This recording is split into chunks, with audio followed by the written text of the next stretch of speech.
Welcome back to Hot Takes and Deep Dives. This is Jess, and I want to welcome back my old friend, maybe my best friend. Now we are. Now we really are. I'm here with Ben Rimalower. Hi, Jess. How Hi, are guys. You? How are you? I'm good. I'm so happy to be with you. To be with you in person. This is not a virtual interview. This is fantastic. Thank God. Thank God. You guys absolutely know Ben Rimalower. You have been a theater director for your entire career. You are a Real Housewives whisperer. You're reading my Twitter bio. Don't give away my secrets.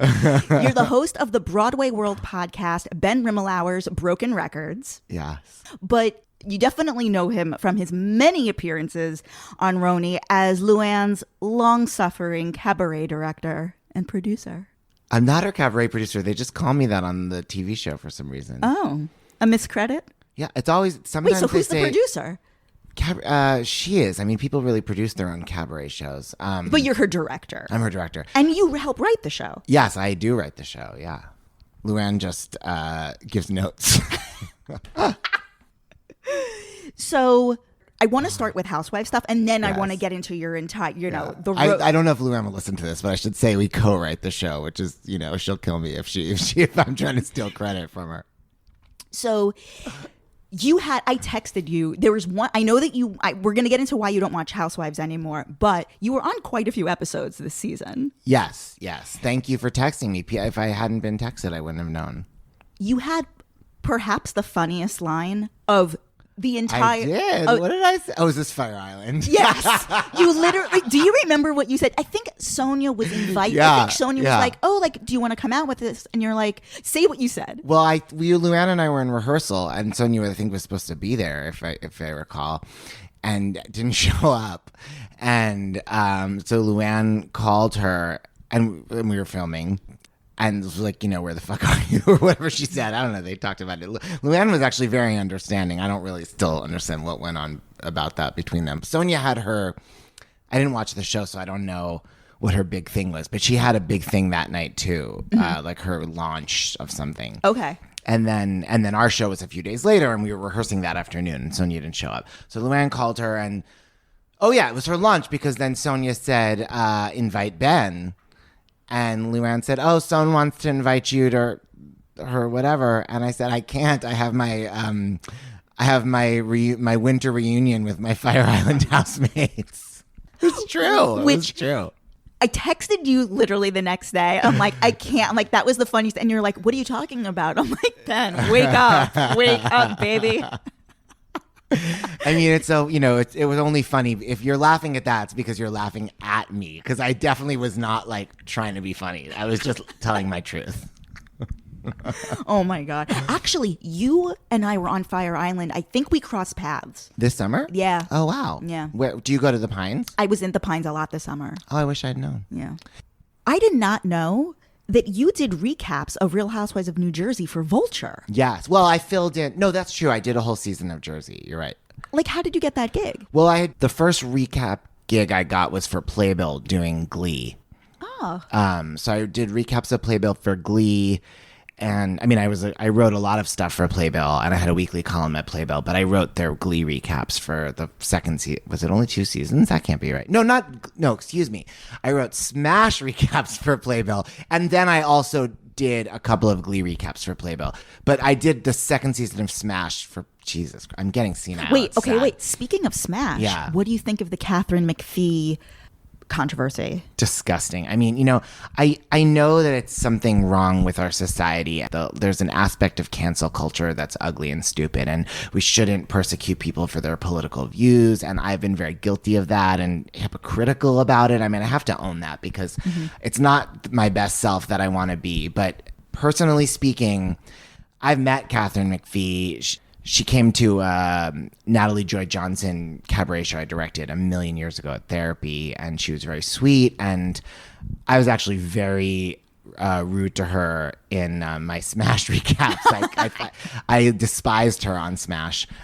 And if I recall, I had liked her on American Idol back in the day. So I'm not a huge fan of her talent, although I remember liking when she sang Over the Rainbow on Idol. But the fact that somebody that has so many mutual friends with me and has worked in Broadway musicals could support any candidate, when their position is against gay marriage. I mean, and frankly, it's what politics are so divisive and polarizing, but it's like, where do I draw the line? I don't know. And it feels hypocritical and, the ugly part of cancel culture for me to have this opinion. But I kind of feel like fuck Kat McPhee. Like, let's fucking tear her down. Like every gay that ever did her hair, like let's like have a revolution and a strike against her, But I know that that's not a evolved opinion to have. Right. So so back to the Real Housewives of New Jersey recaps. Which season did you recap? I think it was the one that I was on. So this season that when Teresa first got out of jail. Okay. So did you ever hear from anybody that you were talking shit about in the recaps? Did you ever hear from a housewife? No. But I really didn't. I'm trying to think. I didn't meet Melissa. Teresa and I worked on her audiobooks, which is why I was on the Jersey Housewives. But I only really got to know Teresa pretty well. But I don't think I met Siggy because they didn't use it. But Siggy came to visit while we were recording Teresa's audiobook before she joined the show. I mean, they were filming her first season, but they didn't use that footage, in the story. But I mean, nothing of note really happened. And I've been extremely critical of Siggy, but I think only in conversation. I don't think I was ever recapping Housewives of Jersey. So you never had a housewife reach out, or you never heard through the grapevine? No, and lucky for me, naturally, all the years that I was a fan of Housewives of New Jersey, including when I recapped it prior to meeting Teresa, I was a big Teresa fan, a tree hugger. I mean... and Teresa's so polarizing and controversial, and chances are smart people are more likely to have been against her while watching the show, or maybe they love to hate her, Tell me your exact role in working on the audiobook. What did you do? I was the producer and director of Teresa's audiobook. Which book? It was her two memoirs that she wrote after the first one, fresh out of prison, and the second one, which was called Turning the Tables. Yes. And the second one, so sadly, I can't remember the titles. So you weren't there for ingredients? No, because those were cookbooks, so they don't do audiobooks of those. Yeah. But I'm just saying I was in the minority of being someone who took Teresa's side, but therefore I didn't have to worry offending Teresa because I genuinely just Teresa to me is kind of, it's like my love for Patti LuPone. It's like I like these fiery Italian divas, and they don't always play nice, and so that served me well in dealing with Teresa. I mean, Teresa was never anything but mommy and me with me, but watching the show, Teresa's behaved so abominably, and I was always just kind of shut up, that's Teresa, deal with it. When was the last time you heard from her? Well, I texted her this Labor Day because I was visiting friends in Jersey, and I just wanted to know there was a bagel place we used to order lunch from that I loved, and I wanted to know. I thought maybe it turned out I wasn't nowhere near it, but I needed to know the name of it. So I hadn't been in touch with her in a while. And I texted her to ask her that. And then, we had one of those nice, by the way, how are you? Hope everything's well. Pandemic, your family, blah, blah, blah. And she's always sweet. But that was a couple months ago. And not only did you produce her, or not only did you work on her audiobook, you also worked on Bethenny's audiobook. Yes. Well, yes, I did. I worked on a couple of Bethenny's, I think. No, only one of Bethenny's did I produce myself. Which one was it? Bethenny. Was it her relationships book? Yeah, where she kept talking about Dr. Amador, her therapist. Yes. Yeah. What was that like? Well, very different than Teresa's. Yeah, I want a whole compare and contrast between working night and day. No comparison. First of all, you have to understand, in all straight dope, the number one difference probably is that Teresa, when I did her audiobook, we were filming Real Housewives of New Jersey whilst recording the book. So I wasn't interacting with Teresa in real life as much as I was interacting. I was also, but our project was on camera, whereas Bethenny with me was not on camera. So, Bethenny was very time is money, and in and out. And by the way, Bethenny had done at that point, I don't know, pick a number, 8 audiobooks. And anyone who's done an audiobook knows that they take an ass fuck long time because think about how long it takes to listen to an audiobook. It takes longer than that to record it, much as that breaks Bethenny's heart because, Bethenny believes if the audiobook's going to be 40 hours long, she should be able to get in and out of there in 20. But it's like, no. She'll record it at double speed and then they'll slow it down. Literally. That's not, and the fact is, even if you're Meryl Streep, once in a while, your stomach growls or like there's an audio, from producing this, like, there's things that have to be taken over or whatever. But Bethenny certainly was a pro at doing audiobooks and wanted to get in and out of there in as little time as possible so she could be with her daughter, so that she could make money, which she makes tons of, Whereas Teresa was very scared and vulnerable doing this thing she had never done before, that she had a lot of insecurity about. I mean, literally, not public speaking, but, the actual technical process of like reading the book into the microphone was scary to Teresa and daunting to her. Not to mention the fact that she was emotionally vulnerable, this is a major, dramatic, vulnerable time in her life. And so she really, I think, leaned on me to get her through that. And Teresa and I were recording in Jersey near her house. Bethenny was just coming into the in-house studio at Simon & Schuster. It was just very, very different. But I will say that I really, really, really bonded with Teresa during that experience. Mm-hmm. And I was shocked when Bethenny knew who I was years later when I met her again through Luann, So tell that story. So you met her again through Luann. Where should we start? Should we start at how you got hooked up with Luann and then back our way into Bethenny? Sure. Is that a good route? Okay. Sure. So how did you meet Luann? Well, I have a friend named Vita Bates, a fabulous person, who saw my show Patti Issues years ago and said, I really want my dad to see this show. He's a filmmaker, and I know he would love this. And he and my mom live in LA, but next time they're in town, I have to bring him. So then her dad was in town, so she brought her dad to the show, and he was like, I really want you to meet my friend Luann. She loves Cabaret, and I was doing my one-man play Patti Issues at the Duplex, which is a cabaret theater. And he said, I think, maybe you guys could work together on something. And at this point, like, the last thing I was really looking for was like random, like, wannabe cabaret stars work. And I was like, okay, thanks a lot. He's like, yeah, I mean, I don't know if you know her. She's on this TV show. And I was like, the fucking Countess? Because I was a fan of Real Housewives of New York. Oh, so because you knew she had these songs. Well, I vaguely, I clocked it. As someone who works in cabaret, I remembered that Luann had sung on the show and that she sang, old standard show tunes. I remembered when she sang Love with Natalie Cole on the boat. I remember when she came down the stairs at Jill Zarin's birthday party at Chez Josephine, and she sang Almost Like Being with Jill. I didn't see it, but I knew just from like online that Jim Caruso, do you know who that is? Jim Caruso is a cabaret legend, and he is the host of Jim Caruso's Cast Party, which is a every Monday night open mic thing at Birdland. And it was some of his famous friends were in the show. In addition to regular Birdland people, there was Liza Minnelli and Cheetah Rivera and Marilyn Maye and Lucy Arnaz. And I remember reading that Luann de Lesseps had sung in that show. Liza and Luann. And I would see Luann's picture at Broadway openings. So I vaguely had a sense.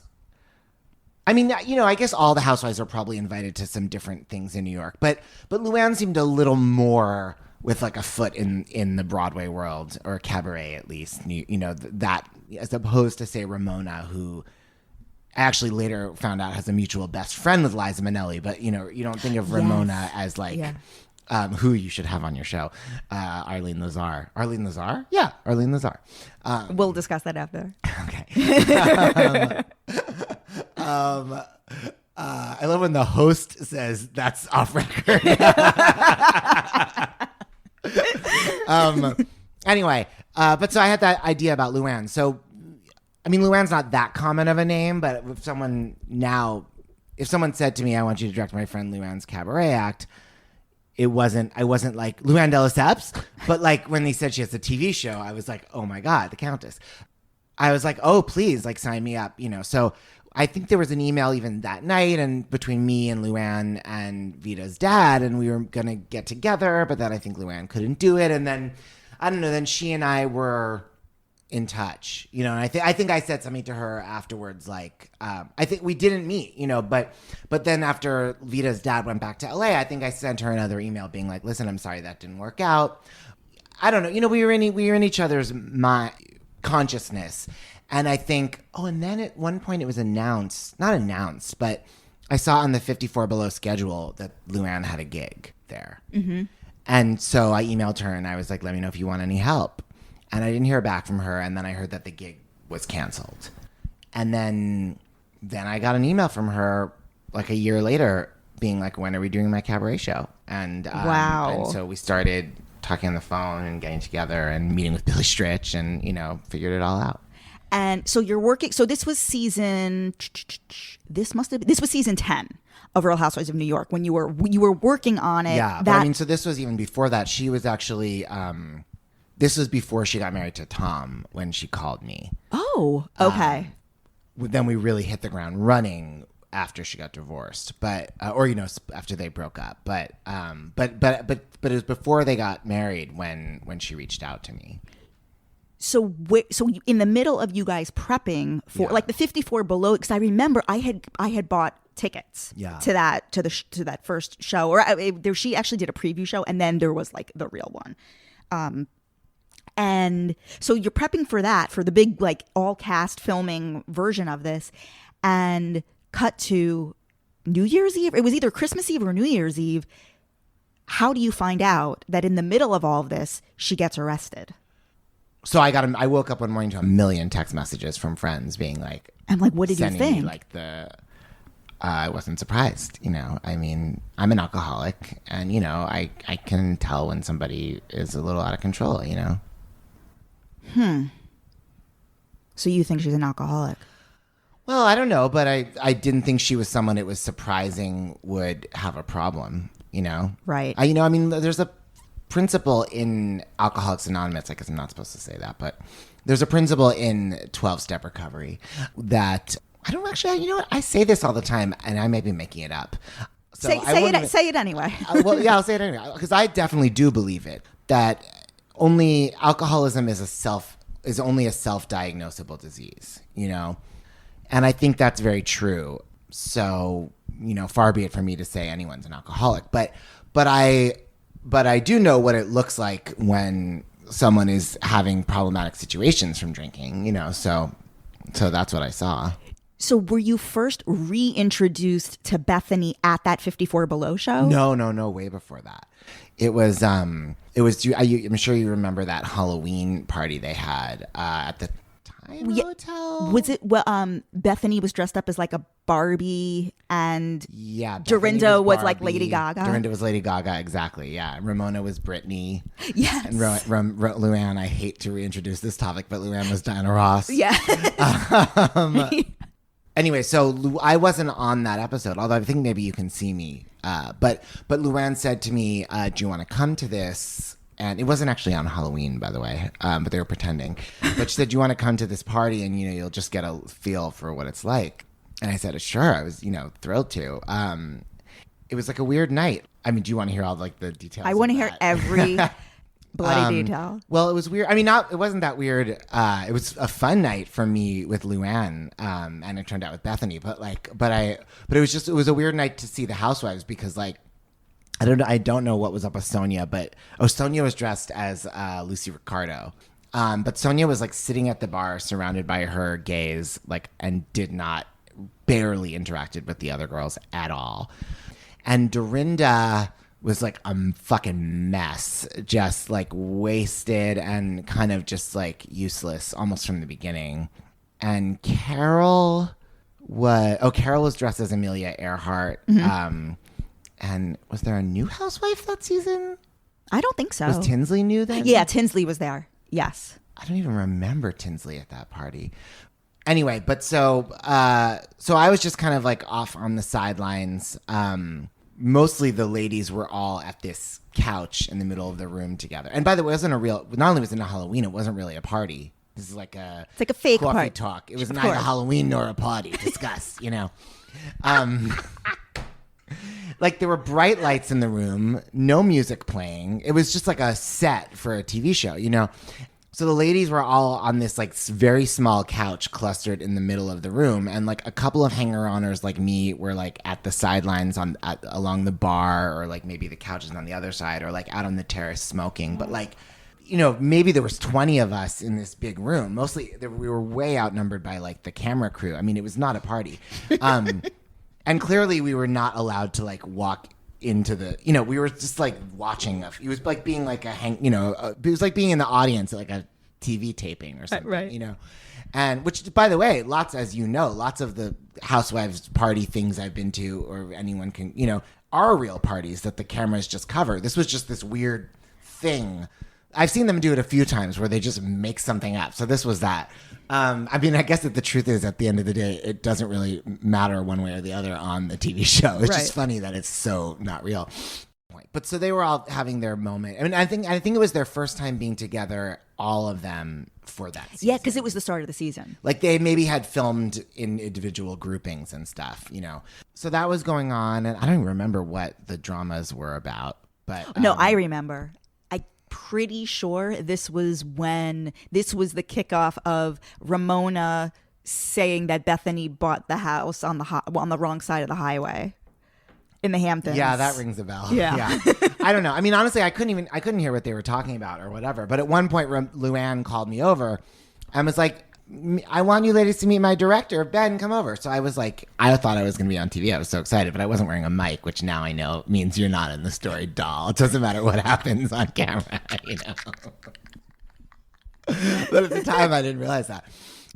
So I go over there and, well, that did happen. But I think before that happened, Bethenny and Luann were at the bar, and Luann called me over and tried to introduce me to Bethenny, and I said, Bethenny and we've actually met before. And Bethenny goes, Luann, Ben produced my audiobook. And like, she completely knew who I was, which blew my mind, because like when we did the audiobook, we barely talked. Like I've never seen any, I mean, like we had Meryl Streep come into the studio to record audiobooks, Hillary Clinton, and they would like sit and like hang out with the crew when we did their audiobooks. Bethenny walked in right to the booth, she ate her lunch in there, in and out, you know. And the only time there was like a crack in that like fortress was like on the last day. I said to her something like, I don't know, you know, I think we'll get out. She would always ask like, what time are we going to, you know, when are we going to finish, or how much longer do we have, you know? And I said, you know, no, we're definitely going to finish today. And she said, oh, that's great. She said, so I was faster than you expected? I said, yeah, no. I said, I think you're like the fastest like we've ever worked with. And she said, am I? And I was like, well, we could figure it out. I mean, and then we did the math, and I was like, yeah, you're literally the fastest. You're certainly the fastest audiobook reader I've ever worked with. And she was so excited. And like, she followed me on like socials and like tweeted about how she was the fastest audiobook reader, and like hugged me goodbye. And like, we had this whole moment. But I mean, that was it. That was it. Then I didn't, you know, but I was like, but that was, it was the last interaction we had. But anyway, Bethenny completely remembered me. It was like amazing where the information came from. Luann is like, you know, let's go. And so we go to the elevator, and the elevator there opens right into that party room on the roof, or, you know, whatever it's called, the event space. So we go into the elevator, and Bethenny gets in the elevator with us. So it's me and Luann and Bethenny in the elevator. Luann's like, where's the after party? Bethenny's like, she's like, well, it's probably too late to go to Heidi Klum's party at the name of some club. I'm sure that's dying. And Luann's like, well, I want to sing. Where can I sing? And I was like a piano bar, or like, you want to go karaoke? And she's like, piano bar.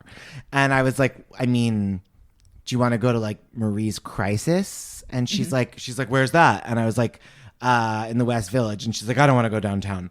And I was like, I mean, you don't want to go to like, don't tell Mama, right? Do you know this place? Yes, of course. Like a tourist, like, and she's like, what's it like? And I was like, well, it's like this like tourist trap. Like, I guess it's a gay bar kind of, but it's like a tourist trap piano bar on Restaurant Row. But I said something to Luann that night along the lines of like, a lot of like very like D-list cabaret happens there, but mostly it's just like a tourist trap, And Luann's like, will they like me? And I was like, I think they'll love you. And Luann's like, B, or whatever she called Bethenny. And Bethenny's like, Bethenny said and my costume for Halloween was I went as Murray Hill, which is funny because Murray wasn't even in Luann's show then. But Luann and I had talked about Murray Hill, so I knew that Luann knew Murray, so I knew Luann would think it was funny that I was as Murray. Everybody that got it thought it was hilarious because I looked like Murray Hill, know? But like, of course, like, those people, Ramona didn't get it, Of course, yeah. But I was wearing this like gold glittery bow tie and gold glittery. It wasn't a Mr. Turk tuxedo, but it kind of looked like that. Bethenny's like, listen, and she like plays with my bow tie, and she's like, I'm very happy for you that you're gay. And when you guys do your cabaret show, I'll come, but I'm not going to a gay piano bar. The elevator door opens and there's Ramona in the lobby. And Ramona's like, where's the after party or something like that? I don't know. And Ramona says, we're all getting a table at, she says the name of some Upper East Side place, And Bethenny like puts her arms around me and Luann and is like, Ben's taking us to a gay cabaret, and like pulls us into her SUV. So then I went with Luann and Bethenny to whatever that Heidi Klum party was at whatever club downtown. Oh, and sorry, it wasn't just me and Luann and Bethenny in the elevator. It was me and Luann and Bethenny and some Hamptons middle-aged straight dude who was Bethenny's date, who I never saw again. I mean, not that I hung out with Bethenny, but I don't have any experience of him before or since. And then so the four of us then went down to this club, and we were there for a while, and like Bethenny and Luann were dancing, like freaking on the floor. And I'm like sitting on this like couch next to this like middle-aged, like East Hampton, like businessman who's Bethenny's date, like making small talk, like at this like Heidi Klum party, and he's saying to me like, oh, I never had an appetite for dancing. And I'm like, me either. And he's like, oh, I'm surprised to hear that. And I'm like, yeah, we're not all like, club kids, And he was like, so this is like work for you, huh? And I'm like, yeah, I'm like completely like working right now. Then we went to another club, and we were like on the dance floor. It was sort of unclear if we were on the dance floor or just like waiting near the bar, standing near the bar. It was like packed, but I mean, Luann and Bethenny were freaking, and the guy and I were just kind of standing there, but we were all standing together.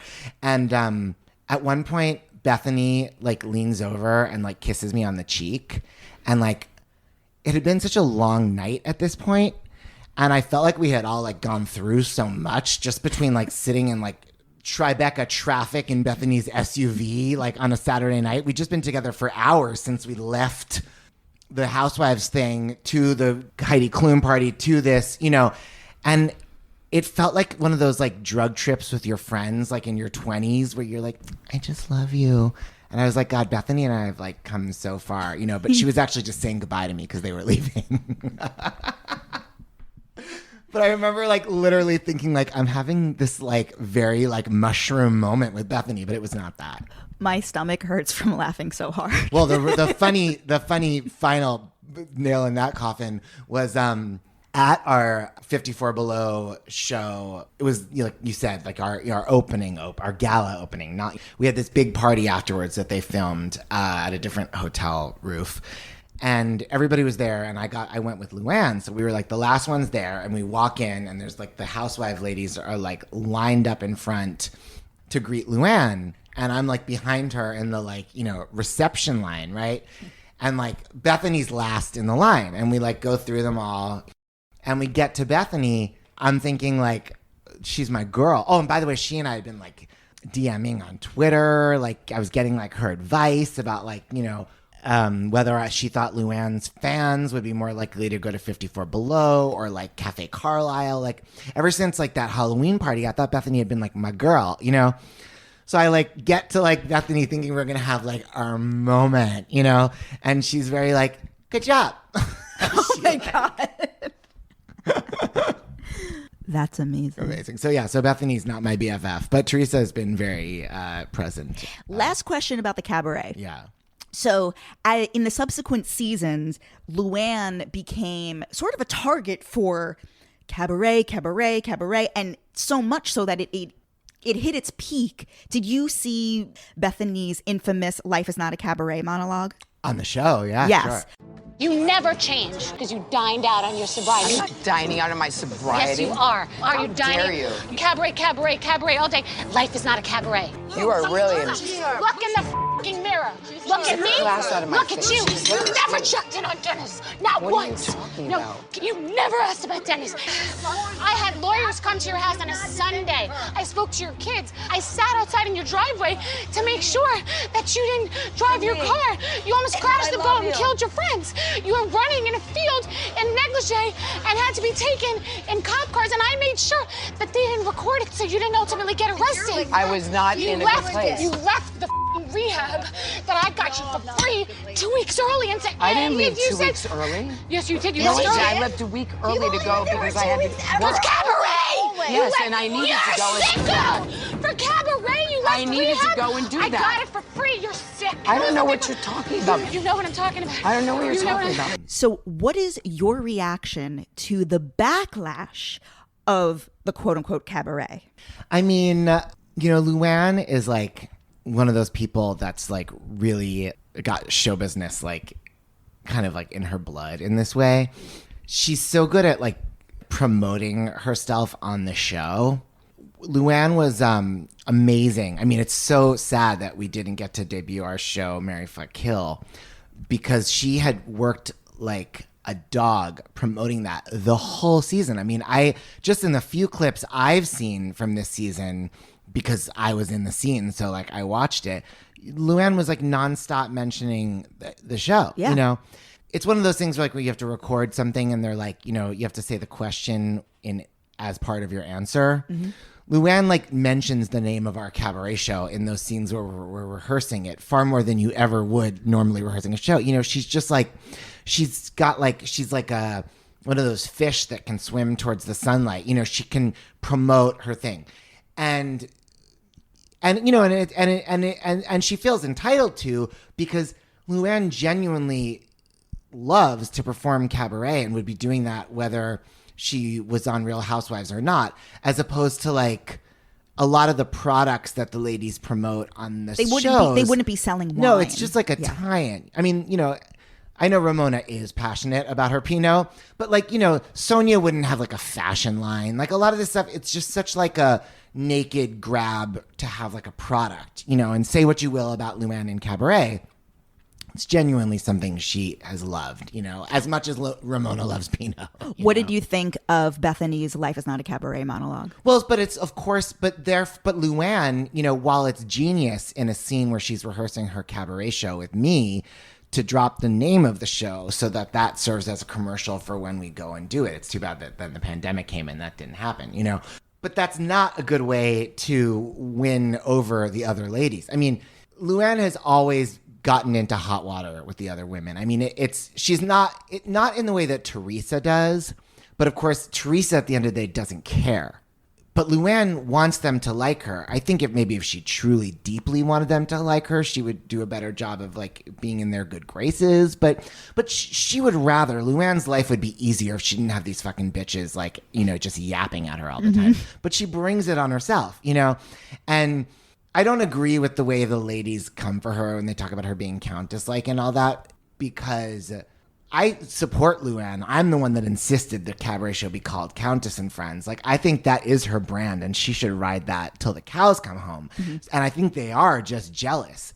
However, I think that, like, she does act in a way that pissed them off, and, like, she could have, like, had, more of them on her side. So, I mean, they were supportive in the beginning. I mean, but those women were horrible, and they were horrible to Luann. They were horrible about everything to each other. I mean, that's the point of the show. Amazing stories. I love it. A+. I mean, that was a great line. I mean, I knew that when Bethenny said "Life is not a cabaret," that was a gift.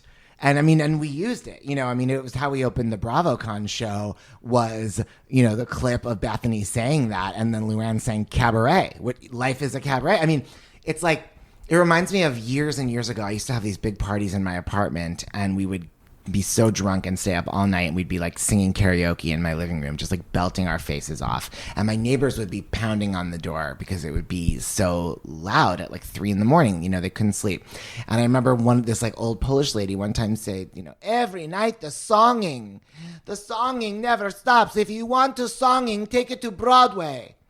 And my friends and I thought that was the fucking funniest thing in the world. I was like, she said off-Broadway. She didn't say the duplex. She thinks I've got real talent. You know, we were like so like excited that like my angry neighbor lady thought I had, you know, Broadway talent. And it was like, you know, I think in a way I saw that as like, you know, Bethenny giving Luann the storyline. You know, I mean, the worst thing you could do on Real Housewives is ignore somebody. Like if you get mad at them and, you know, they all gang you up. I mean, as far as I was concerned, they made Luann the star of the show, you know. I completely agree. Yeah. I think Bethenny and Luann are the 2 greatest housewives that ever did it. Of all the shows? Wow. Yeah. I think so. If I didn't have to like think too hard about it, the 2 of them have had the longest, most unpredictable journeys for a decade plus. Yeah. Well, I mean, you have to, the longevity game anyway is a big piece of it. And also, it's very different, I think, women like Bethenny and Luann, any of them that were on the beginning of the series before it became what it is, you know, because it meant something different. You know, it was almost like they had a more innocent first season. Yeah. Who do you think is the greatest housewife? Well, I haven't watched all of them. I mean, like, there's some of the franchises I've never seen at all. But you watch Beverly Hills, Jersey. I've watched Beverly Hills, Jersey. I've seen a couple of seasons of OC. So the ones that you're a student of. I mean, you know, Bethenny and Luann are fabulous. I mean, like I said, I was always a big Teresa person. In the couple of seasons I watched OC, by no means was Vicky my favorite. I don't have love for Vicky. I don't enjoy Vicky in the way that I always enjoyed Teresa back in the day when I used to watch it, or, you know, or Bethenny when I would watch, you know, New York.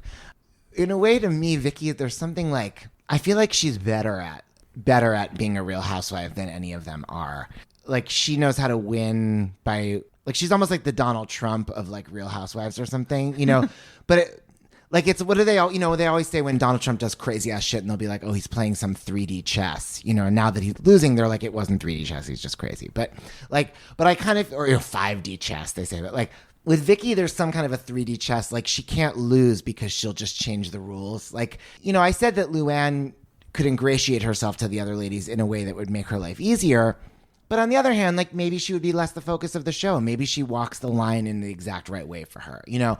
And, you know, Teresa doesn't care what they think of her. It's true. But she does, maybe it's really just the producers of the show keep fucking her over by, not fucking her over, using that to make the storyline. Teresa might not care what the ladies think, but she doesn't want fights with her brother and all the, you know, they keep making the storyline about Teresa in this way that she has to care, even though she doesn't actually care about their opinions, totally. You know? But Vicky doesn't care about their opinions. It doesn't seem to affect her way of life. She just gets to keep on keeping on. And there's just something sort of punk rock about her in that way, you know? I want to get into your story, sort of like how you became like a theater director and like how you wound up in New York City. So did you go to school for theater? Sort of. I mean, I majored in theater at UC Berkeley, but I mean, it wasn't like a conservatory program. It was a liberal arts degree. And what brought you to New York? Theater. I mean, I actually was born in New York. And we moved to LA when I was 5. So I grew up in LA, and I always wanted to come back to New York. And I knew in junior high that I wanted to work in Broadway musicals, and I wanted to be a director. I would have wanted to go to NYU, but at the time, my parents were paying for me to go to college, and in those days, UC Berkeley was, you know, part of the UC system, was really inexpensive compared to going to NYU. And, you know, if you lived in state, as I did. And So then, of course, the smart choice would have been to go to UCLA, which has a great theater department, but I didn't want to stay in LA, and I fell in love with San Francisco, and I had a wonderful time there. But I came to New York right after college. So how long have you been here? And then I moved to New York in May of 1999. Wow, amazing. And you've been in the same apartment? Yeah, I lived in a different apartment in my same neighborhood for 6 months. I moved into my apartment in December of 99, so I'm coming on my 21st anniversary. And can you tell people why this is so significant? Tell just like your apartment story. Well, it's one of the great, New York apartment stories. I mean, it's a rent-stabilized apartment, and it's like... In Williamsburg, we can say that. Well, the thing is, so when I was doing my internship at McCarter, I was all I was thinking about was moving to New York, to Manhattan as soon as the internship was over. And I would be looking through the Village Voice, and everything was, so expensive. I couldn't afford it. And there still is this brilliant writer and performer and monologuist, Dale Orlando Smith. Mm-hmm. Dale said to me, stop looking in Manhattan. You should move to Brooklyn. And I was like, yeah, I've been to a couple of parties in Brooklyn. I wasn't loving it. And I'd been to like Fort Greene and like Park Slope and stuff. She said, no, you got to move to Williamsburg. I said, what's Williamsburg? You mean Virginia? And she said, no. Williamsburg is where it's at. And you can get a cheap apartment there, and it's where it's at. And then sure enough, like the next week, I saw it was the cover of Time Out New York. And it was becoming this like hip, trendy place, but it was far from gentrified. And so I was, I lived that New York dream of getting a cheap apartment in a neighborhood right as it was getting trendy when the prices were still low. And then it went crazy in the time I'd been there. And, my rent stayed really reasonable. And, that can still happen, I guess, to places that are farther away, like by Yankee Stadium, Grand Concourse, people talk about whatever. But Williamsburg is, I'm on the first stop on the L train. I mean, a taxi from, downtown, or if you're on the Upper East Side, it's like 15, 20 minutes. I mean, it's like, depending on where you are in Manhattan, it's closer to get to me than it is to get to somewhere else in Manhattan. Totally. So it's convenient, and it got to be really cute and fabulous, and it's been great to live there. I'm Amazing. So grateful. So the shows that I know that you have your two one-man shows, Patti Issues and Bad with Money. That's right. So I want to get into these. I saw Bad with Money. I've listened to both of them because you can listen to both of them on you can listen to it like an audiobook, essentially. Yes, you can just buy it on iTunes, exactly. which you guys should do. It's like just a recording of a taping of a live show. Yeah. And so talk about both. I want to go deep about both of these, actually. So Patti Issues is based on your love and obsession for Patti LuPone growing up, and then eventually getting to work with her. Yeah. Can you kind of summarize the inspiration? Sure. Talk about that. Well, I'm obsessed with Patti LuPone, as I have been really my whole life. Why Patti? Well, that's really the question that the show explores. I mean, the title of the show, Patti Issues, is like a play on daddy issues, because the play kind of juxtaposes my obsession with Patti LuPone and my personal and professional relationship with Patti LuPone alongside my very tumultuous relationship with my father, who's gay and came out of the closet when I was a kid in the 80s. And I'm not used to talking so much. My voice is broken down. And my stepfather actually adopted me when I was a kid because my father and I had so many problems. And so the show goes through all of that. Mm-hmm. And I think for me, Patti was kind of like a stand-in for some kind of like a guardian angel or a way to feel empowered when I was feeling scared with what was going on with my family. A lot of gay men love our divas and, all that. But, Patti especially is a very powerful force on stage, especially, and singing especially. And she really embodies a sort of fury in her voice, that's ferocious, that's fierce, and I think I really connected with that, and so I kind of look at that in the show. I love that. And Bad with Money. This is very fascinating to me. I mean, Bad with Money is just a play about my lifelong kind of demon. I mean, I think I mentioned, maybe it's before we were recording, that I'm sober and I've been in 12-step recovery for almost 10 years. But another recovery, the thing that I consider my actual drug of choice, if you will, is my addiction to overspending. Thank God for that cheap apartment because, I've really struggled my entire life. I mean, since I was a kid with just spending money. I love spending money, and it gets me in a lot of trouble when I spend money that I can't or that wasn't mine many times in my life. And the show just kind of explores that. Can you give, because this is unusual. Well, no, it's not. I'm sure it's not unusual, but I think a lot of people have heard of Gamblers Anonymous, and is this the same as Debtors Anonymous? Well, Debtors Anonymous is the 12-step program that I've worked in. But did you have a gambling problem as well? No, I've actually never been a gambler. Okay. Only because I've been smart enough to know that I'm sure I would get in trouble with it. There's just no reason for me to take a sip of that. It's like, I mean, I'm sober from drugs too. I love drugs, but I can't do them. But what's the most amount of trouble you got in due to the spending? Well, I was very lucky. A lot of times I really avoided consequences. I mean, I talk in the show about I had gotten a job where I was the assistant to one of the executive producers of a TV show that filmed in LA when I was 23 and when I first moved to New York City. Then he hired me to produce a play that he wrote and that he was directing and that he was putting up his own money to mount off Broadway. And he hired me to be the producer. I mean, it was, Ben Rimalower Presents.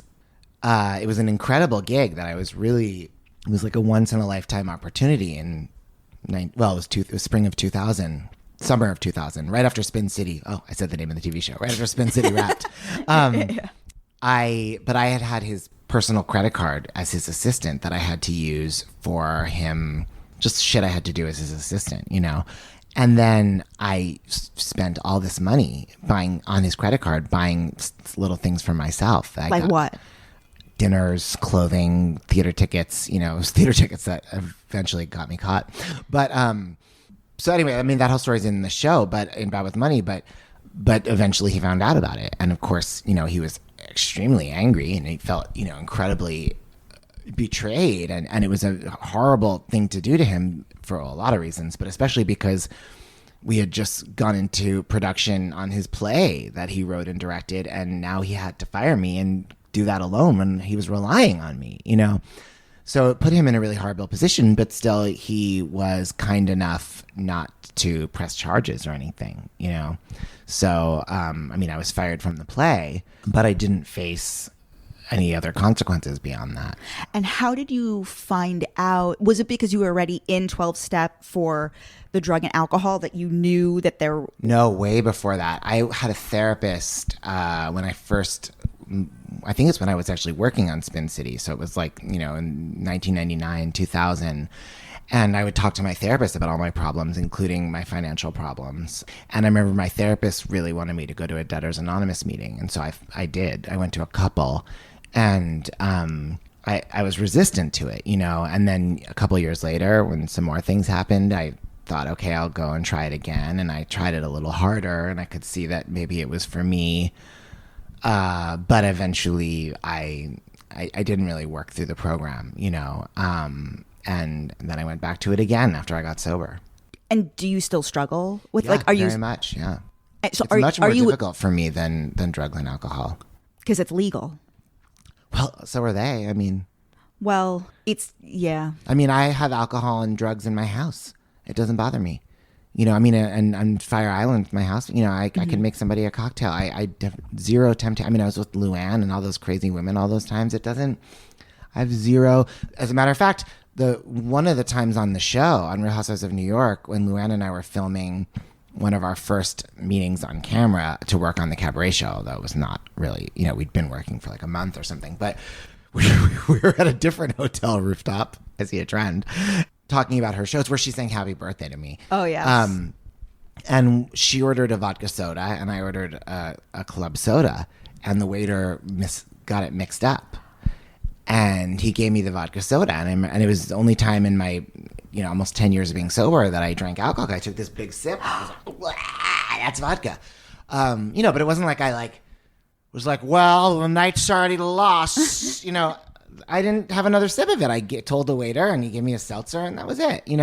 It's knock wood. I have to stay humble about it, but I've been very blessed in that respect, and the money stuff, not so much. Wow. So the story about your father, are you in touch with your biological father at all? No, not at all. Although this doesn't count, I don't think, as contact, but I found his husband on Instagram, and I couldn't resist watching a couple of his posts, like videos, stories and stuff. And then I was like, oh great, now my name is in his who viewed my video. But, whatever. So when you were young, do you think it was because he sensed that you were gay and he couldn't handle it? I don't think it was that simple. I mean, and honestly, I don't think it really had that much to do with me. I think he was going through a really hard time and was really narcissistic and in a really dark place personally, and acted out. And I was just a little kid and I was collateral damage, But I do think that in some ways our relationship was triggering for him because of, like you say, he saw himself in me, But, and and I will say, he would try to transcend that. I remember I hated sports. And I was so traumatized by all the sports that as a little kid growing up, in the San Fernando Valley seemed to be required, and I'd never wanted to go to soccer practice, but my mom would say, you join the team, you have to finish your commitment, that kind of stuff. And he would always open up to me, and, my mom, he would take me for a walk when I didn't want to stay at soccer practice and around the park and just tell me how much he hated sports when he was a kid, but then he would always go into these weird digressions about how all the boys had pubic hair before he did, and they were all masturbating, and he was a late bloomer and he couldn't, and I was 9-10 years old, and I was like, what the fuck, dude? I don't want to hear this. Mm-hmm. He's crazy. But I'm sure he wouldn't remember any of that. Tell me about your podcast. So I listened to the episode where you guys talked about the First Wives Club. Oh yes, I love it. So good. So talk about Broken Records. Well, Broken Records is my podcast that I have produced by BroadwayWorld.com and Broadway Podcast Network, and also Broadway On Demand. You'd think with all those manufacturers we'd be making some money, but we're not. But it's me, and my co-host is this wonderful Renaissance man, Daniel Nolan.